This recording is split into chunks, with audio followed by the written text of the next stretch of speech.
Emilio, the honey badger, Urrutia!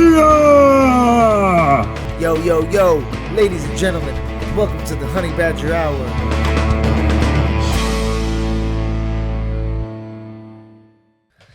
Ladies and gentlemen, welcome to another episode of the Honey Badger Hour podcast.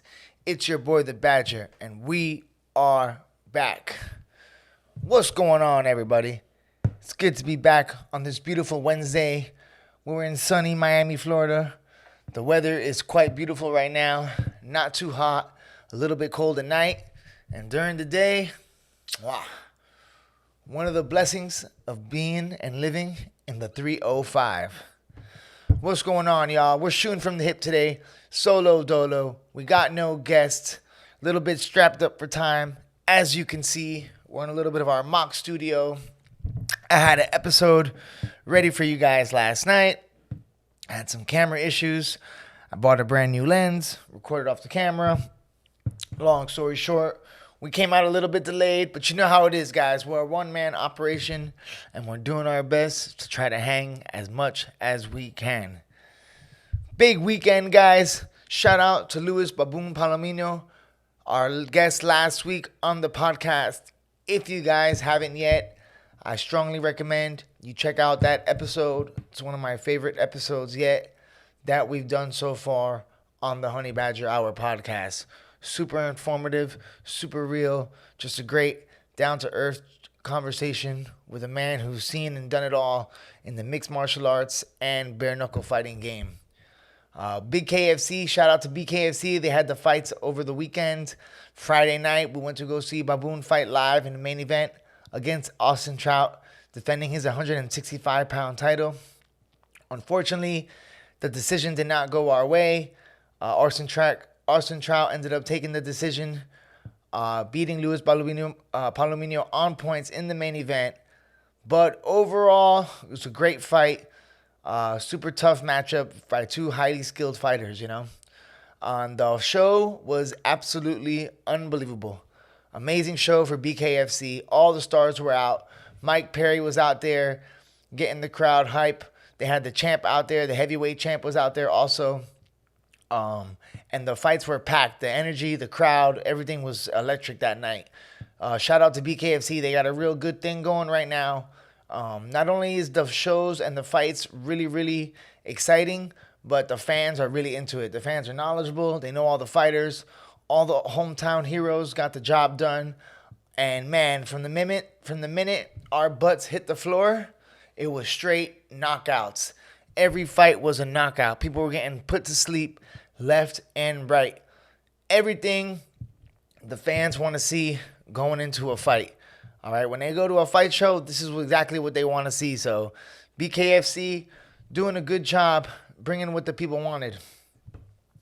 Anyways, guys, on other terms, what's going on, man? Hope everything is good. We've been, like you said, we've been moving a little bit, so we've been a little bit off of our game. Had a little bit of technical difficulties yesterday, but what's going on, man? We had a big fight over the weekend. Not big fights, but we had a UFC Fight Night over the weekend. And, man, guys, these UFCs, they're pushing out these fights really crazy. They're pushing out these fights quite often. Like, there was a fight night this weekend, and I didn't even know. And then I remember I was at my barber's house. I was at the barbershop getting a cut, and then they have Drew Dober fights on. And I'm telling my barber, I'm like, yo, why do you have random Drew Dober highlights on? And I realized that he didn't put that on. It was just because the UFC had put it on because he was fighting in the main event versus Renato Moicano. Renato Money Moicano, who's slowly becoming one of my favorite personalities in the mixed martial arts world. So, to be fair, I didn't watch the card. It wasn't too much, like, I didn't really know what was going on. But then I had to come back and rewatch Renato Moicano versus Drew Dober in a back-and-forth fight in a real crazy barn burner. Shout out to Renato Moicano. This guy's resume is absolutely stellar fighting in the UFC. Okay, since he's got there, he's just been fighting nothing but the top guys. I remember him fighting Jose Aldo at 145. Moving up, he fought Rafael Dos Anjos. He fought Rafael Fiziev. He fought Drew Dober. So this guy is fighting the who's who. He fought our buddy Brad Riddell. This guy is fighting the who's who in the lightweight division, really making his mark. And one of the really exciting things about Renato Moicano is his personality. And this is one of the cool things that we're seeing nowadays in MMA. The fighters are starting to shine more, and even the fighters that aren't like high caliber championship undefeated fighters are still making a lot of noise and being able to, with YouTube and social media, really express their personality in their purest form and really get the fans on board, which is what Renato Moicano has been doing with me recently. Big fan of his last post-fight speech. I don't know if you guys heard his post-fight speech. It was amazing. Hilarious, number one. A lot of curse words, but he was able to, he was just pure. The reason why I liked it and I really enjoyed it, because it was just pure, it was all him, man. So it was great to see Renato, express himself. And it's wild, man. He was talking about how he wants to become a police officer and how he loves this country and that he's only been here a few years, but that once he becomes a citizen and he becomes a citizen, he's going to become a police officer and serve this country because he loves this country. And that's one of the things that I really respected about that interview, man. That was like, wow, that's the type of Americans that we need. Like, that guy's a real patriot. This guy could be more patriotic than some people that were born in this country, which is pretty crazy. And that's exactly what we need, to be fair, because he said that the country's in decline. And I don't know if you guys think, what do you guys think? Is that being conspiratorial? Is it being a conspiracy theory saying that our country's in decline? Or is it true? Is the crime looking all over? I mean, just from what you see on the news and stuff, thank God. I live in Miami and we got good government over here. It seems like we've seen the way things are, it feels good in Miami, it's one of the reasons why I moved here after the pandemic, right? When I was living in Asia. And, but if you see the news and stuff like that, it seems like the crime is going up in the country. The border seems to be out of control. You look at New York and California, everybody's leaving those states to go to other states. And then Renato Moicano, it's amazing that a guy from another country who's been living in Brazil for a long time, shined a light on this. And he uses his platform in the UFC to shine a light on this and to make a statement and prove that, man, that's the type of people that we want in this country. He says he wants to serve this country and he wants to become a SWAT team. And I heard him on the interview. They asked, why do you want to become a SWAT team officer? And he said, because when you're a kid and you become a fighter, you don't want to, when you start fighting, you say, I want to become a UFC champion. You don't say, I want to just fight MMA. And he said, if I'm going to be a cop, I want to be the most baddest cop there is. And those are the SWATs. Those are the guys dealing with the real heavy duty criminals, right? Hey, if he's SWAT team, he ain't trying to kick down the doors and beat up nobody for selling nickel and dimes on the street. This guy, if he's SWAT team, you're out to get the big dogs. So he wants to become a citizen of this country and make a difference and serve this country. So, if it doesn't, you got to respect that character. He's a guy, he said that he loves God. He wants to have more kids. He made an hilarious joke talking about how his dad just had a kid at 62 and how he wants to go home and get his wife. So it was just great, man. It was a very wholesome speech. I loved it. I got a lot out of it. And it's good to see. It was great to see good people, good characters in this world that wanted to fucking defend people in this world that still want to defend freedom and still want to defend the principles and values that this country was built on. So I'm all for it, man. I'm all for it. I was living overseas for 10 years, right? And when I was living overseas, things were going well.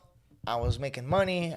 Had my career. I was fighting. I was teaching. But one of the things I did realize that got me really homesick, and there was a few reasons why I came home. There was a few, but one of the main reasons is because I love this country, man. And I kind of saw from the news and the media that it was kind of on a decline. And if I'm going to be in Asia and living overseas teaching kids, if I'm going to teach kids and I'm going to teach people, I want to teach kids in my community and help my community get stronger. And my community is Miami. So I want to come back and be a part and give back to society. Come back. If I'm going to teach, I want to teach in Miami and play my part, right? Because the world's crazy. And if you watch the news, you think, how can we make a difference? One person can't do anything. And I figure for me, the best thing that I can do ever in this world and while the short time I'm here is just play my part and do my best and help other people. And the best way that I can help other people is to just show them how to train, because training martial arts and learning how to fight and doing jiu-jitsu and doing competitions, it really brought out the best in me, And even though I didn't make it to where I wanted to make it, in that process of doing it, I was able to see that I can do pretty much anything I want, because, being able to go to a jiu-jitsu tournament and compete and beat some guys, it's not that it's pretty difficult. You got to train, you got to commit, you got to sign up, and then doing little things like that builds confidence to do other things. So the training in martial arts has really helped me in my life, because now whatever I want to do, whether it's podcasting or attempting comedy, if I use the same discipline and work ethic and same rules I apply to fighting, if I apply that to anything else in life, like, I know I'm going to be really successful. So being back in Miami, that's one of the reasons why I'm here, man. So to see guys like Renato Moicano talk about serving this country and giving back, it really inspires me to like keep doing good and not lose faith in the country and not lose faith in the world, because things do seem crazy, right? You look at the news, man, and you see all the craziness. Like, I don't know if you guys are on the tip that I'm on, that I'm watching all these different podcasts and stuff, and I'm watching like a few of the podcasts I watch, like Patrick Bet-David, and I'm always like on the edge about this guy. There's something like, I'm trying to see, like, I like everything he says, and I like the guests he has, and I definitely agree with all his principles, And then you see him on Bill Maher, and you just see how disconnected and how, like, I don't know if you guys seen that Bill Maher episode with Patrick Bet-David, if you guys are in the podcast game or whatnot. But anyways, I'm on that roll, man. I'm on that same boat as all these guys. We need to stand up, we need to make a difference, and we need to unite and stick together. Anyways, guys, not too much preaching, but if you haven't, man, make sure you check out the Luis Baboon Palomino episode. It was a real banger, okay? Shout out to Renato Moicano winning a main event. I'd like to see what's next for him. He called out Beneil Dariush and Dan Hooker, but then I think now, just recently, I saw that Dan Hooker and Beneil Dariush just got announced for a huge fight, so that's amazing. It's UFC's, guys. Oh, big news going on in the weekend. Tyson Fury is out of his heavyweight boxing title versus Usyk. Let me tell you guys, it's safe to say that Tyson Fury was blessed by the fight gods, because he went in, underestimated Francis Ngannou, was supposed to go fight Francis Ngannou as a tune-up fight and then go fight Usyk. This guy ends up sleeping on Ngannou, loses to Ngannou, if you ask me, gets dropped, gets a concussion, now has to go back into training camp after just being dropped and having a really hard 12-round fight with Usyk. And in training camp, let me tell you though, Tyson Fury, before the cut, he did look really fit. He looked really lean and mean, so he got cut. The fight is postponed. Thank God, I would say, for Tyson Fury, but unfortunately for the other fighters on the card, because those guys were all relying on getting paid. And I know a lot of people were saying, oh, this was fake, or it was a... Listen, you can't fake a cut like that. They had the sparring footage. As soon as it happened, he knew. And, like, I don't know if you guys... Like, when you guys are training, when you're fighting and you're sparring, the punches, they don't hit. Like, you get used to the punches and stuff like that. But you do feel, like, when you're cut. Like, you feel like your face is open, So, as soon as the cut happened in the sparring video, you can see he's like, I'm cut. And you hear his dad in the background. So, definitely wasn't a fake job, guys. Okay? Definitely wasn't a fake. It was a real deal, Holyfield. And he did get cut. I don't think that was like any conspiracy theories or anything like that. But Tyson Fury definitely did. Tyson Fury definitely blessed by the fight gods, able to postpone and live to fight another day. Now it looks like he can go into this Usyk fight at 100% with the proper amount of time to rest. But guys, coming up next, UFCs. We got some huge UFCs coming up. We got UFC 298 with the big dog, Alexander the Great Volkanovski, making his return to the featherweight division, taking on an undefeated Ilia Topuria, the Spaniard versus the Australian. A classic battle of Australia versus Spain, a real rival building in the books. Guys, this is going to be amazing. Alexander Volkanovski, undefeated in the featherweight division. His only losses are at welterweight early in his career and at lightweight to one fighter. This is a man who's never lost at featherweight, going up against another undefeated prospect, Ilia Topuria, a young, hungry lion looking to make his run at the UFC title. Guys, I know Ilia Topuria. He looks sharp. He looks good. But I'm telling you right now, I don't think he's the one.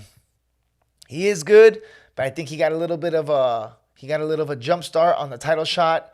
It's kind of crazy when you look at his record and you look at Volkanovski's record, just the people they fought. It's just, I would definitely say, on two different levels. Ilia Topuria, with some of his notable wins, he beat Bryce Mitchell. He submitted Bryce Mitchell. He defeated Josh Emmett. But other than that, not too many guys, not too many big killers that he's faced in the UFC. Compared to a Volkanovski who's defeated the likes of Max Holloway 3 times, Brian Ortega, Korean Zombie, Yair Rodriguez. So just in those 4 killers right there, Chad Mendez. So 4 guys that we've never seen Ilia Topuria face. So this is actually kind of it's a very, how do you say this? It's a very good matchup because we don't have a lot of comparisons, right? Usually when 2 guys fight for the title, you look at how the contender did against the up-and-comers. You look at who the contender fought on his way to the title run. And usually most guys don't get to the title. He got to the title without facing a Masvidal Evloev. I don't know how he didn't fight him. He got to the title without fighting an Arnold Allen, without fighting a Max Holloway. So this is a guy that the UFC really jumped ahead of everybody else, if you ask me. Somebody that they might want as a new star of the division. But I'm telling you right now, guys, I'm not hating on Ilia Topuria. He looks legit, a real beast of a fighter, could be a champion one day. But I just don't know if he has enough weapons to beat Volkanovski.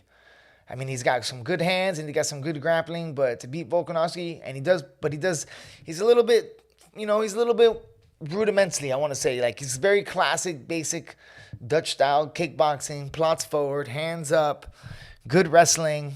I don't want to say, how do I say it? I almost want to say he's very cookie cutter. He just fights perfect, which is great, but his hands would be his strongest weapon. He's got really clean hands, doesn't check a lot of kicks, and he eats a lot of kicks. So I can see Volkanovski putting the pressure. I got Volkanovski all day. I'm calling Volkanovski 3rd round TKO. I would like to see Volk get a 1st round standing KO just to, really push him to that next level.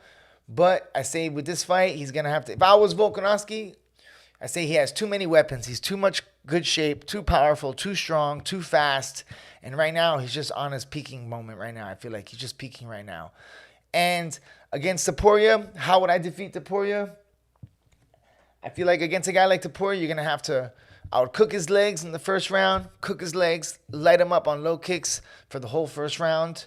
And then I'd work my way up top, put him against the fence on the 2nd round, make him tired, and then finish him on the 3rd round with TKO on top. Standing over, just generating that huge power.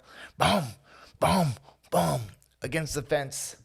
Very similar to how he defeated Yair Rodriguez in his last featherweight bout last year in July for UFC Fight Week. But man, guys, I'm excited for 298. 298 is a stacked card, okay? In the co-main event, we got another Australian. In the co-main event, we got Robert Whittaker taking on Paulo Costa. Oh, man. I don't know about that one, guys. Listen, the thing is, I feel bad because I've done 3 Paulo Costa videos doing my breakdowns, and this guy never fights. This guy is as reliable as the weather in Miami, okay? You never know if this guy is going to show up. And if he does show up on Fight Week, you never know if he's going to make weight because of his massive size issues. So with the Paulo Costa situation, guys, I think I would say, yes, he's favored. However, he hasn't fought in 2 years. If I would say I would have him favored to beat Robert Whittaker if it's the Robert Whittaker that showed up to fight DDP. Because the Robert Whittaker that showed up last year on the same card as Volk did not look the same as the last Robert Whittakers that we've seen. All right, so if the same Robert Whittaker shows up who fought DDP, he's in big trouble against Paulo Costa. However, Paulo Costa's got to show up. This is a guy who constantly gets injured, miss weight, and hasn't fought in a very long time. The last time he fought was against Luke Rockhold, I want to say about 2 years ago now. And the last time Robert Whittaker fought was against DDP. But Robert Whittaker coming off a 5-round decision off of Israel Adesanya, a little bit older, weathered fighter, so maybe a year off is exactly what he needs. He is a strong, fast, light middleweight. So if I was Robert Whittaker, I would say you need to pick this guy apart from the outside. Same, kind of similar to the Volkanovski game plan, but he's going to have to stick and move, I don't know if you try to finish Paulo Costa or try to waste a lot of energy taking a big guy like that down. But I can see Robert Whittaker being faster and sharper on the outside, picking him apart and baiting him in. Maybe catching him with something big as Paulo Costa charges in. And if he can, make him tired.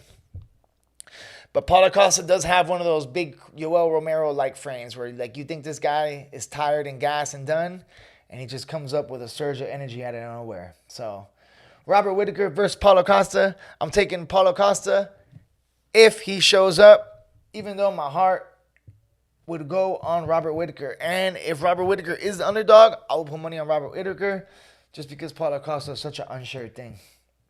And guys, just to wrap it up, because I got to go soon. I had some technical difficulties starting up.